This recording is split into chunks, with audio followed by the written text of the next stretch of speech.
A paz do Senhor a todos os nossos amados irmãos em Cristo Jesus. Uma boa tarde para todos os nossos amigos que acompanham mais um programa Intimidade com Deus.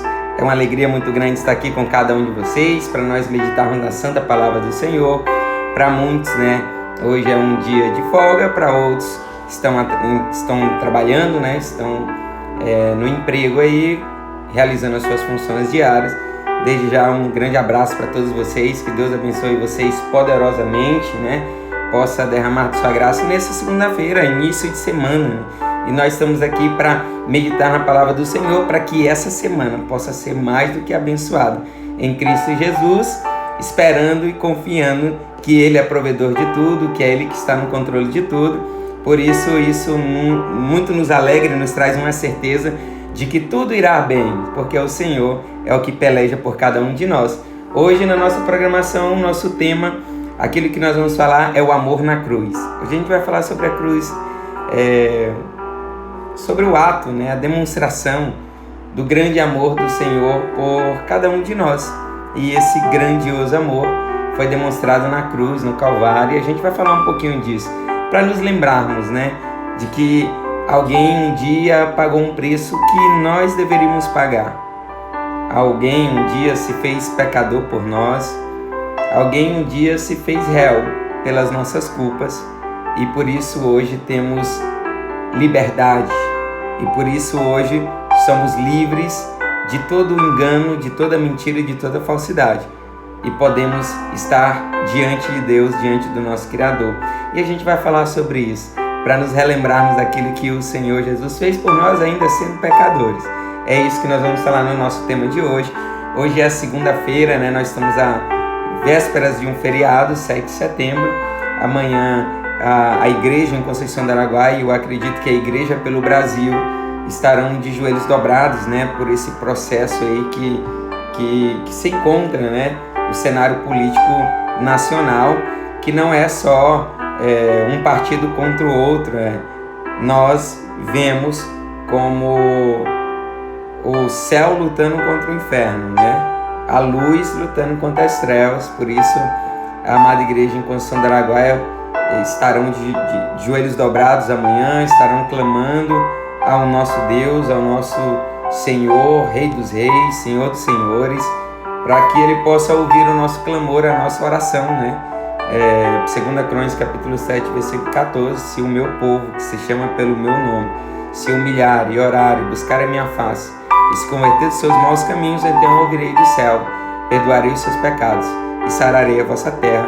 E que a nossa terra, chamada Brasil, pode ser sarada dessa corrupção que está entranhada no meio político, que o Senhor possa sarar essa área da sociedade chamada política, varrer, limpar, tirar tudo que não presta, tudo que é das trevas, tudo que traz atraso, no Brasil, no nosso país, que o Senhor possa ouvir o nosso clamor e varrer tudo que existe de ruim, no Brasil, nesse meio, nesse cenário político. E amanhã nós estaremos orando, clamando, para que Deus possa ouvir o nosso clamor e a nossa oração. E eu peço você também, que talvez não vai para a manifestação, que talvez acha perigoso demais ir para a manifestação, que você possa dobrar os seus joelhos e orar, falar com Deus, porque temos certeza que Ele vai agir em nosso favor. Amém? Irmãos, isso é muito sério, muito sério. Eu não estou falando de política aqui no programa, mas aquilo que querem implantar vai contra todos os nossos princípios.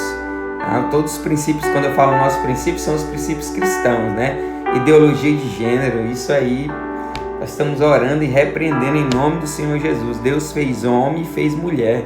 Não criou o ser humano com a possibilidade de escolha, de querer ser homem ou de querer ser mulher. Ele fez homem e mulher. Infelizmente não tem como fugir disso, Então vamos estar orando aí de joelhos dobrados. Temos certeza que Deus vai estender a mão sobre a nossa nação, e vai entrar com providência em nosso favor. Amém? Então vamos lá. Deixa eu lembrar também os irmãos, nós estamos enfrentando uma grande luta, Nós estamos construindo, estamos vencendo, porque Cristo, o Senhor, nos está garantindo vitória, mas estamos lá numa reforma. E agora, para nós reformarmos as salas da escola bíblica dominical, saiu um preço alto, saiu quase 10 mil reais, mas nós estamos fazendo, transformando, reformando para a glória do nome do Senhor, e ainda estamos contando com as suas orações. Dobre os seus joelhos, ore em nosso favor, ore em favor da congregação Betel, e se você tiver possibilidade de contribuir, colabore com essa obra, tá bom? Deus irá lhe recompensar grandemente, amém? Vamos lá para a nossa palavra, para o momento da palavra. Hoje no programa Intimidade com Deus é o momento da palavra, e nós vamos falar sobre o amor na cruz. Ontem nós tivemos culto de Santa Ceia e nós ministramos esse recado, e o quanto foi bom lembrarmos daquilo que o Senhor fez por cada um de nós, amém? A leitura que nós vamos fazer, o texto que nós vamos utilizar como base, e eu peço você que já fique atento à mensagem. Nós já vamos para o momento da mensagem, pedindo também que você compartilhe, né? Você que está pelo Instagram, clique no aviãozinho, tira um print, marca a gente, né? Marca a gente lá no seu print para a gente repostar o seu print, tá bom? Para ver que você está acompanhando a nossa programação. Então quem está pelo Instagram, tira um print, posta lá no seu story, marca a gente e a gente vai estar repostando a sua postagem, tá? Quem está pelo Facebook, abre uma sala de vídeo, vamos compartilhar essa mensagem que nos traz grande alegria, saber que teve alguém que nos amou de uma tal forma, de uma grandiosa forma, que foi capaz de se entregar por cada um de nós, tá bom? O texto que nós vamos utilizar como base encontra-se na carta de Paulo aos Filipenses, capítulo 2. Nós estaremos lendo do versículo 5 ao versículo 8, que diz o seguinte, a palavra do Senhor. Já vamos para o momento da palavra, tá bom? De sorte que haja em vós o mesmo sentimento que houve também em Cristo Jesus, que sendo em forma de Deus, não teve por usurpação ser igual a Deus, mas aniquilou-se a si mesmo, tomando a forma de servo, fazendo-se semelhante aos homens, e achado na forma de homem, humilhou-se a si mesmo, sendo obediente até a morte, e a morte de cruz. Amém? É esse texto que nós vamos utilizar para a nossa meditação, para nos recordarmos, lembrarmos daquilo que o Senhor fez, demonstrando o seu grande amor por cada um de nós.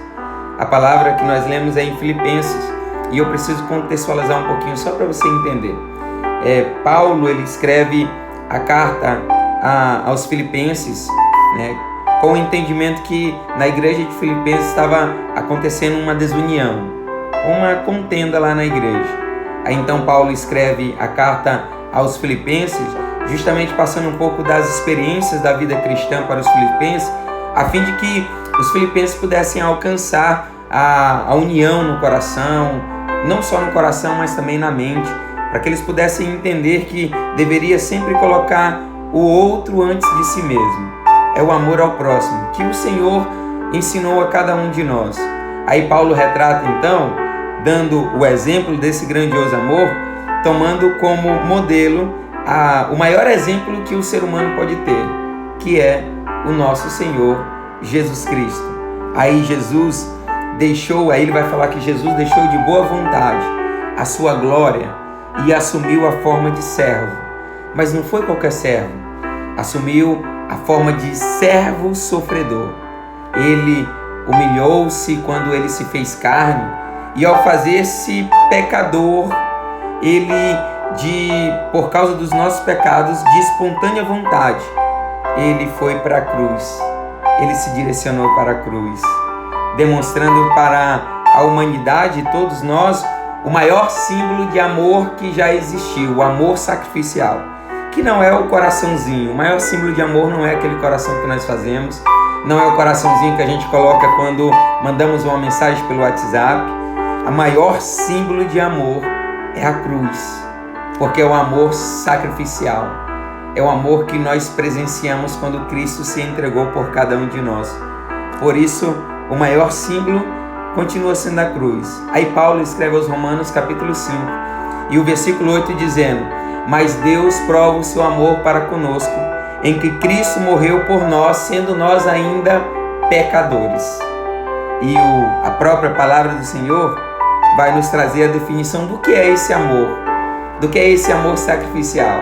Aí Paulo escreve a carta aos 1 Coríntios capítulo 13, a partir do versículo 4, ele diz: o amor é sofredor, é benigno, o amor não é invejoso, O amor não trata com leviandade, não se ensoberbece, não se porta com indecência, não busca os seus próprios interesses, não se irrita, não suspeita mal, não folga com a justiça, mas folga com a verdade. Tudo suporta, tudo sofre, tudo crê, tudo espera e tudo suporta. E foi isso que o Senhor Jesus fez por cada um de nós.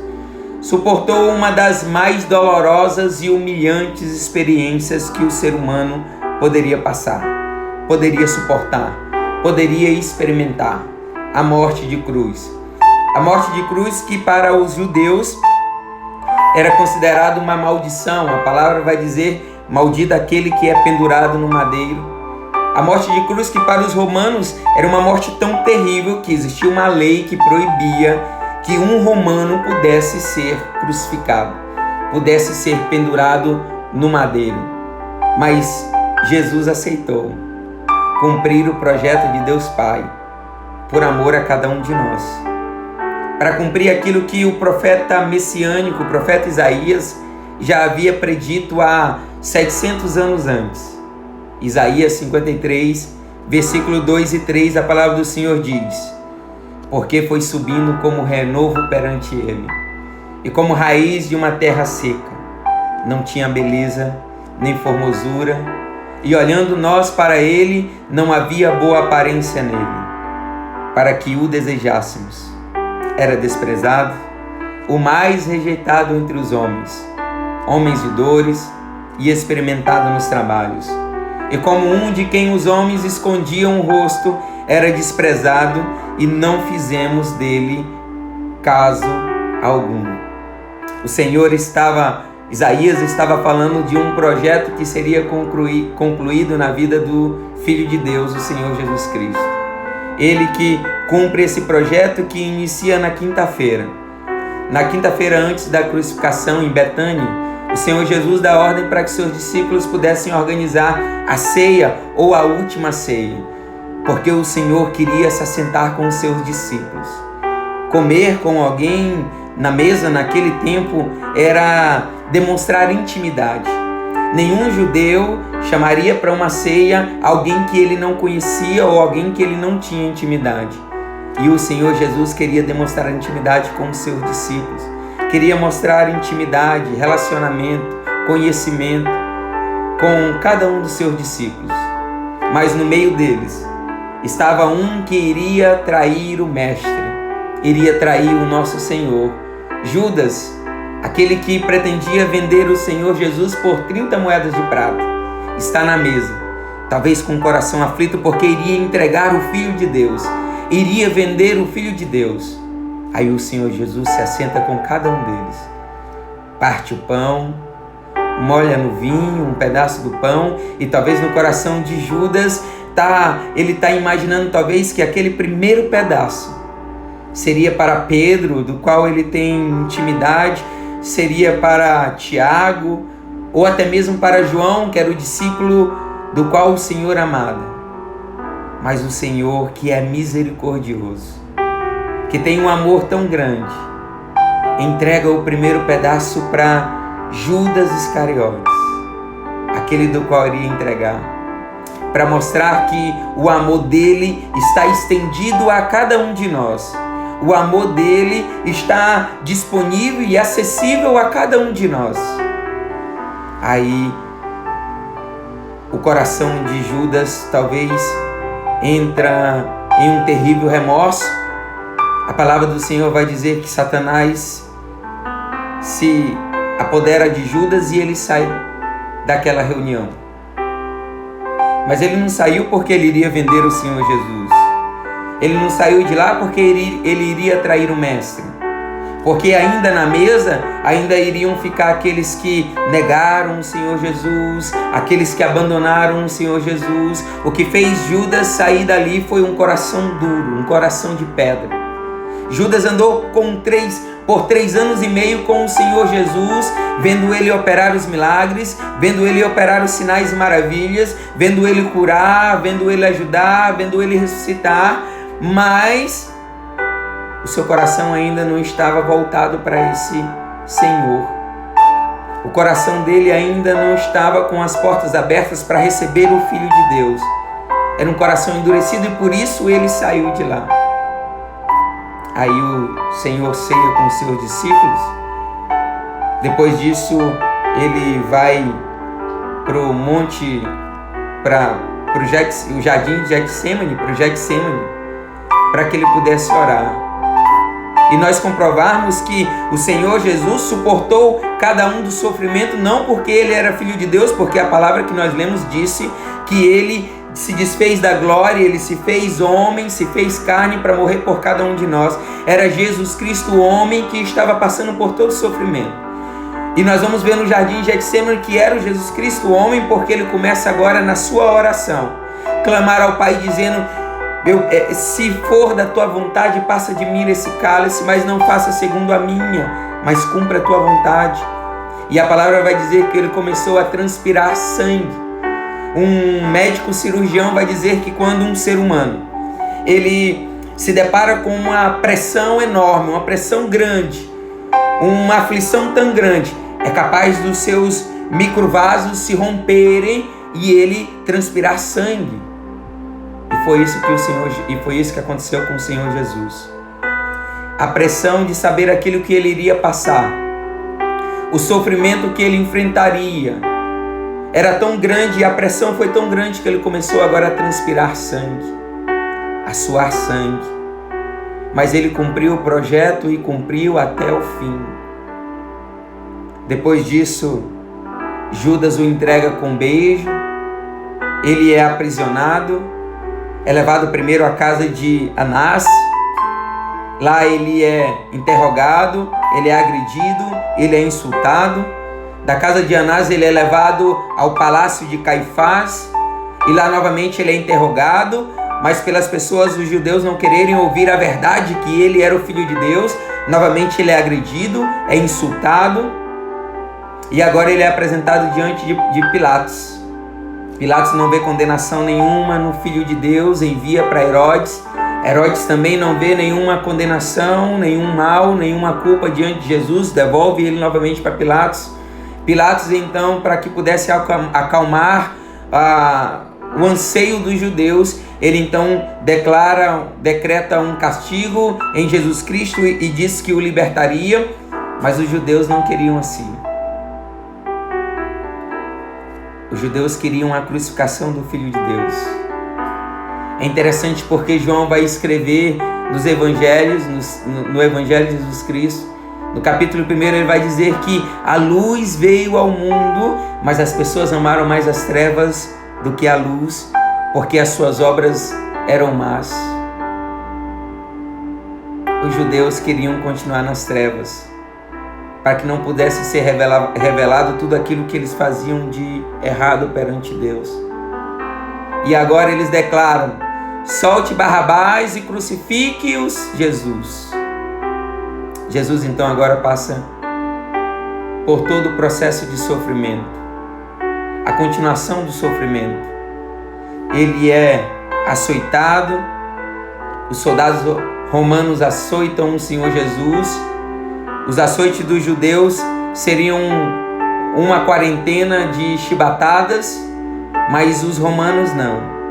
Os romanos eram os açoites suficientes para que ele pudesse estar meio morto, para que não pudesse passar longos períodos na cruz. Ele agora é açoitado.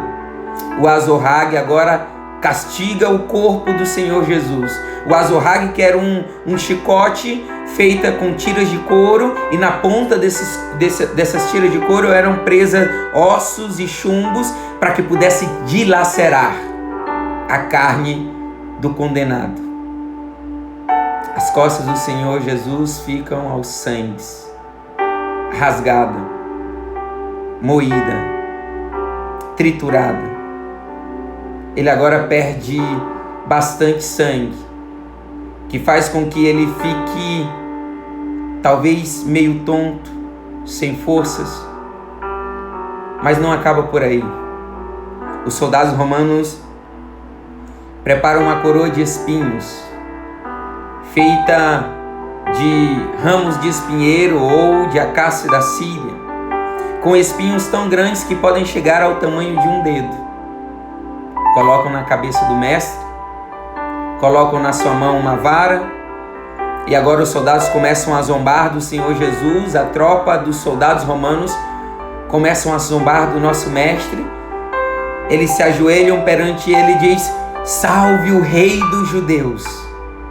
E eles pegam a vara que está na mão do Senhor Jesus e batem na cabeça do mestre, fazendo com que os espinhos comecem a atravessar o crânio do Senhor Jesus. Eles começam a sorrir de Jesus, começam a dar gargalhadas daquilo que está acontecendo. O barulho do escárnio misturado com a gargalhada, a agressão, começam agora a deixar desnorteado o Senhor Jesus. Há uma tradição diante dos romanos, onde eles tinham o costume de cumprimentar uns aos outros, principalmente quando eles voltavam de guerra, com um beijo no rosto. Mas Mateus capítulo 27, o versículo 30, a palavra do Senhor vai dizer: e cuspiam nele, tomavam a vara da mão dele e batiam com ela na cabeça dele. Jesus não é cumprimentado com um beijo, mas com cuspe diante da sua face. Ao mesmo tempo que ele é agredido com a vara que estava na sua própria mão.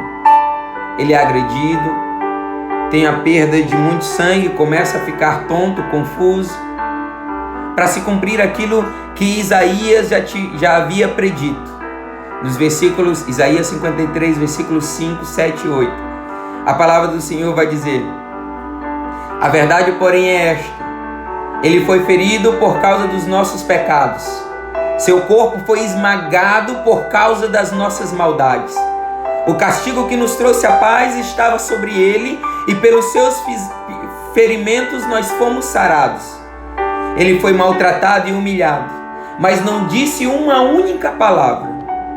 Foi levado como um cordeiro vai para o matadouro. Como a ovelha fica muda diante de quem corta sua lã, ele não abriu a boca. Foi condenado num julgamento injusto e mentiroso. E quem pode falar dos seus descendentes? Pois ele foi cortado da terra dos viventes. Por causa dos pecados do meu povo, ele foi castigado. Mas ainda não encerrava aí. Ainda tinha um caminho até a Gólgota, ou até o Monte Caveira. O condenado, depois dos açoites, ele tinha que carregar a burca ou trave mestre, que era a trave horizontal que ficava na cruz, que pesava de 30 a 50 quilos. Só que Jesus está tão castigado, tão moído, ele foi tão açoitado, que ele não suporta carregar a cruz, e os soldados romanos jamais se rebaixariam a carregar uma cruz de um judeu.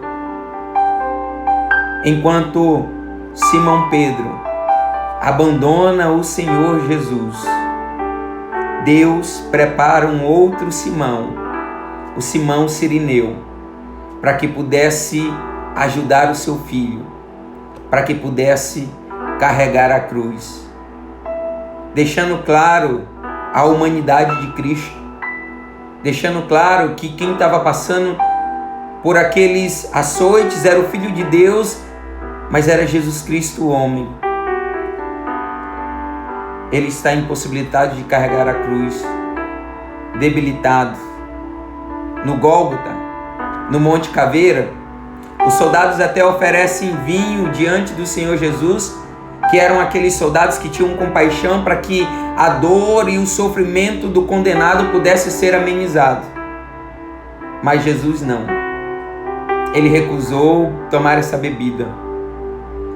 Ele não aceitou qualquer outro tipo de entorpecimento. Ele precisava passar por cada humilhação, por cada castigo, por cada açoite, por cada momento, na certeza de que valeria a pena, porque tudo aquilo que ele estava passando nos libertaria, tudo aquilo que ele estava passando nos traria paz, tudo aquilo que ele estava passando era para que nós pudéssemos alcançar a vida eterna. Na cruz, Jesus tem as suas roupas rasgadas, e a palavra do Senhor vai dizer que tomaram sorte sobre a sua roupa. As mãos são cravadas no madeiro, com cravos de 15 centímetros que dilaceraram a sua carne. Era aprisionado no carpo, ou no pulso, ou no metacarpo. Primeiro a mão esquerda, depois ele tem o seu braço puxado e esticado, e é cravado a mão direita. Os pés eram cravados um sobre o outro, ou em alguns momentos o condenado tinha os pés presos de forma separada ao lado do poste, da trave vertical, de forma que os joelhos ficassem flexionados para que ele não pudesse ter força suficiente para manter o corpo ereto. Ele sente sede, é exposto ao calor, existe paralisação da circulação sanguínea, dores intensas, as artérias da cabeça e do estômago estão cheias de sangue, ele tem febre traumática, tétano, perda contínua de sangue, é colocado lá no Monte Caveira entre dois ladrões para simbolizar que ele era o pior dos condenados naquele momento. O primeiro ladrão se vira para ele e diz: se tu és Cristo, salve-te a ti e a nós mesmos. Desce da cruz e nos livra da cruz. Mas o outro ladrão virou para ele e falou: olha, nós temos culpa de estarmos aqui, temos motivo por estarmos aqui, mas ele não tem culpa alguma. Ele não cometeu nenhum erro para que pudesse ser crucificado. O sumo sacerdote zombou de Jesus antes da condenação. Os soldados zombaram de Jesus após a condenação. E agora os condenados zombam de Jesus e a multidão começa a zombar do Senhor Jesus. O lugar da crucificação fica próximo a um caminho e todos aqueles que passavam começavam a zombar daqueles que estavam na cruz. As pessoas começavam a falar: olha, não é você aquele que disse que em 3 dias reconstruiria o templo, por que você não consegue então descer da cruz? O pôr do sol naquela tarde fica escura. De meio-dia às 3 da tarde, o cenário é de trevas, é de escuridão. É como se o próprio sol não conseguisse suportar o sofrimento do seu Criador. Como se o sol não pudesse suportar, não conseguisse suportar ver o seu mestre, o seu Criador, em tamanha dor e sofrimento, e agora o sol se esconde e tudo fica em trevas. E o Senhor Jesus proclama então: Eli, Eli, lama sabachthani, que em aramaico quer dizer: meu Deus, por que me desamparaste? Porque o Senhor me abandonou. Mostrando a profunda tristeza que realmente alcançou o coração do Filho de Deus. Porque a tristeza que abatia o coração do Senhor não foram os açoites, não foram as humilhações, não foram o escárnio, o cuspe, as gargalhadas, a zombaria. O que realmente tomava de conta da tristeza profunda no coração do Senhor foi estar separado do seu Pai. Foi estar separado de Deus Pai. Aquele que ele continuamente proclamava: eu e o Pai somos um. Agora, por causa dos nossos pecados, o Pai se distancia do Filho. E Ele declara: porque o Senhor me abandonou, declarando a grande tristeza que havia no seu coração. O unigênito estava separado do Pai. Então ele, em tristeza profunda, clama e entrega o seu espírito. Está consumado. A morte do Senhor Jesus na cruz foi real. A sua morte comprova a sua humanidade. Ele se identificou perfeitamente com cada um de nós e foi capaz de provar o seu grande amor quando ele se entregou na cruz.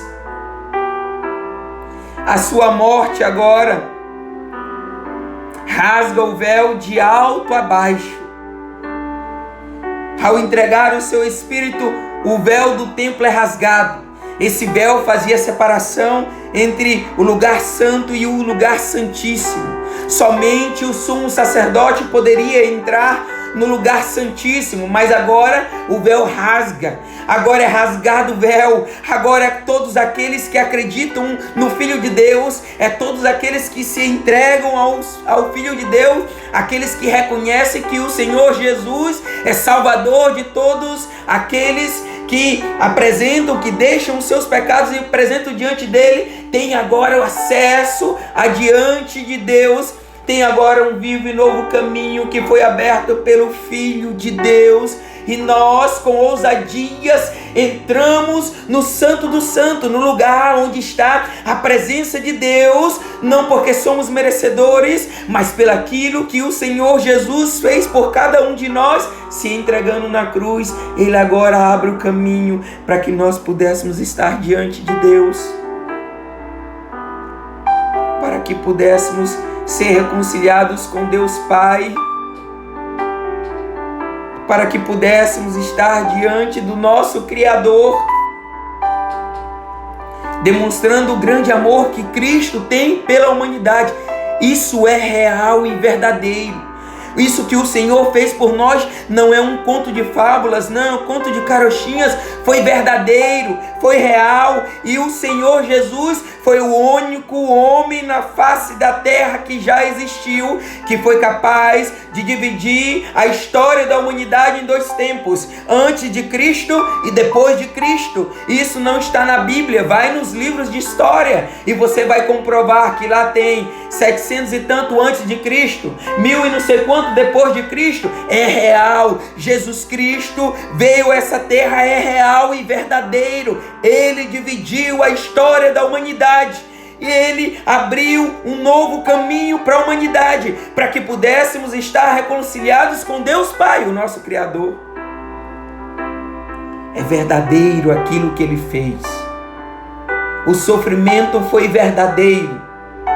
Os nossos pecados foi lançado sobre ele, e sobre as suas pisaduras nós fomos sarados. Nós alcançamos a paz, nós alcançamos a vida eterna através de Jesus Cristo.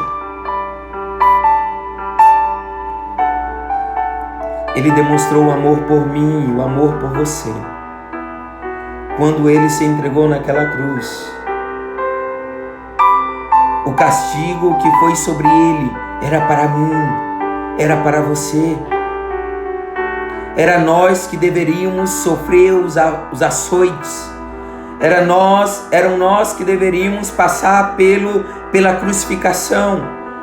Eram nós que deveríamos ser condenados. Mas ele pagou essa condenação por nós.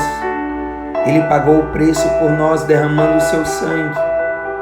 Esse é o verdadeiro amor que nós devemos experimentar. Esse é o verdadeiro amor que nós devemos sentir. Esse é o verdadeiro amor que nós devemos experimentar e viver. O amor sacrificial. Em João capítulo 13, versículo 1. Em Gálatas capítulo 2, versículo 20, a palavra do Senhor diz: fui crucificado com Cristo. Assim, já não sou eu que vive, mas Cristo vive em mim. A vida que agora vivo no corpo, vivo-a pela fé no Filho de Deus, que me amou e se entregou por mim. Porque Deus amou o mundo de uma tal maneira, que deu o seu Filho unigênito, para que todo aquele que nele crê não pereça, mas tenha a vida eterna.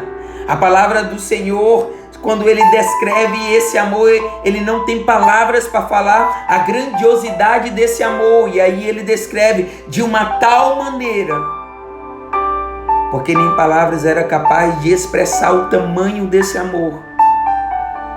Mas Ele se entregou para que nós pudéssemos crer e acreditar e desfrutarmos da vida eterna com Ele. Não rejeite aquilo que o Senhor Jesus fez na cruz.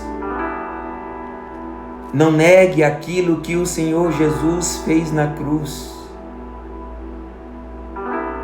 Porque o que Ele fez é real.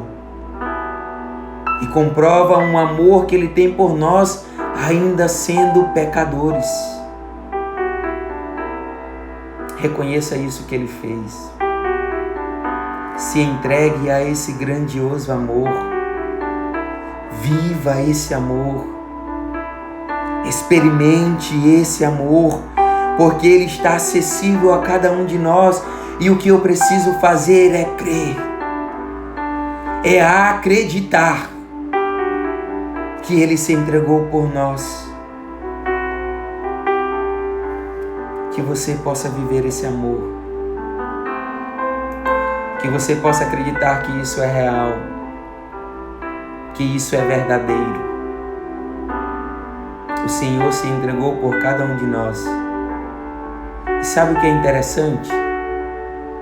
A palavra vai dizer que Ele se entregou para todos aquele que nele crê. Isso quer dizer que esse todos inclui a mim.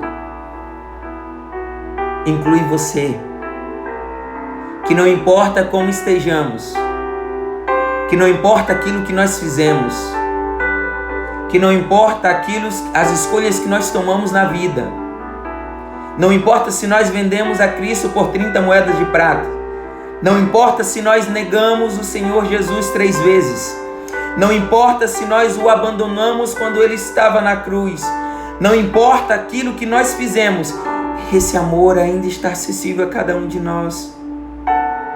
Porque quando nós demonstramos diante dele um coração sincero, quando nós demonstramos diante dele um coração arrependido, esse sangue que foi derramado na cruz nos purifica e nos limpa de todo pecado. Antes de finalizar, eu gostaria de orar com você nessa tarde. Maravilhoso e eterno Deus, soberano e grandioso Pai. Senhor, nós nos alegramos com a Tua grandiosa palavra. A Tua palavra que abre o nosso entendimento para entendermos que é real, foi real e continua sendo real. Que o Senhor possa nos transformar nessa tarde. Que o Senhor possa tirar de nós todo engano, toda mentira e colocar em nossos corações essa palavra que é verdadeira. Que o Senhor possa nos purificar de todo pecado. Que a Tua palavra possa nos limpar de todo erro, de todo engano, de todo pecado. Que nós possamos reconhecer nessa tarde o Senhor como Senhor e Salvador da nossa vida. Para que não possamos passar pela condenação eterna, mas possamos desfrutar a vida eterna. Senhor, salva vidas nessa tarde. Liberta, Senhor Deus, cada um de nós da escravidão do pecado. Transforma vidas e famílias nessa tarde, derramando sobre nós o Teu amor, o Teu grandioso amor. Faz o sobrenatural sobre as nossas vidas, Senhor.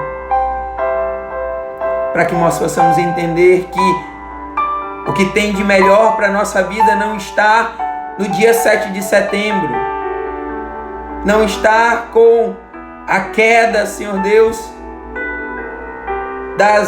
do Supremo Tribunal Federal, mas está sobre a Tua presença, sobre cada um de nós e aquilo que o Senhor pode fazer por cada um de nós. Que nós possamos depositar a confiança no Senhor. Abençoa cada família, abençoa cada vida, é o que nós te pedimos. E por fé nós te agradecemos. Em nome de Jesus. Amém. Amém. Que Deus possa abençoar não somente você, mas toda a sua família nessa tarde. Que você possa compartilhar essa mensagem com todos aqueles que precisam entender essa verdade. Possam entender e compreender que aquilo que Jesus fez é real, é verdadeiro. E através daquilo que Ele fez, Ele nos possibilita a vida eterna. A paz que só Ele pode nos dar. Amém? Antes de finalizar, eu gostaria de mandar um abraço para os nossos amigos e irmãos que estão nos acompanhando. Um beijo para minha mãe que está acompanhando. A paz do Senhor, mãe. Um abraço, pastor Deusivaldo, a paz do Senhor. A irmã Sandra, sobrinho, a paz do Senhor. Bonfim Rodrigues, né? Foi nosso aluno aí, que Deus abençoe você e sua vida, sua família. A paz do Senhor, a Querida Alves. Um abraço para os nossos amigos que estão acompanhando aqui pelo Instagram. A paz do Senhor, a Márcia Bretas. Ao pastor Edilson Vitorino, que Deus abençoe. A Kathleen Cris Vive, que Deus abençoe. A paz do Senhor, Kathleen. A Dani Saraiva. Um abraço para o Iago, para toda a mocidade, para todos os irmãos da Congregação Nova Aliança, que Deus abençoe. Elisane P. Lima, que Deus abençoe. Giane Silva, um grande abraço, que Deus abençoe. O meu amigo Jorge, que Deus abençoe, Jorge, você e sua família. Deus abençoe cada um de nós. Amanhã é 7 de setembro, tem a manifestação. Eu sei que acima de tudo isso, tem um Deus soberano que está no controle de tudo. Então, se você não for para manifestação, você possa dobrar os joelhos orando, clamando ao nosso Deus, para que Ele tenha misericórdia de cada um de nós. Eu sei que Deus está no controle de tudo, e eu tenho certeza que Ele vai varrer do cenário da política nacional tudo que há de trevas, tudo que há do maligno, tudo que há de corrupção, tudo que há de negativo, tudo que há de roubo, tudo que há de ruim. Deus vai estar varrendo, limpando, tirando, e eu tenho certeza que desfrutaremos de tudo que há de bom que Deus tem para derramar sobre a nossa nação. Amém? Fiquem com Deus, um bom feriado a todos, a gente volta na quarta-feira. A paz do Senhor a todos, fiquem com Deus, e eu marco o encontro você, espero você aqui na quarta-feira ao meio-dia para ouvir mais um momento da palavra do Senhor no programa Intimidade com Deus. Fiquem com Deus e a paz do Senhor.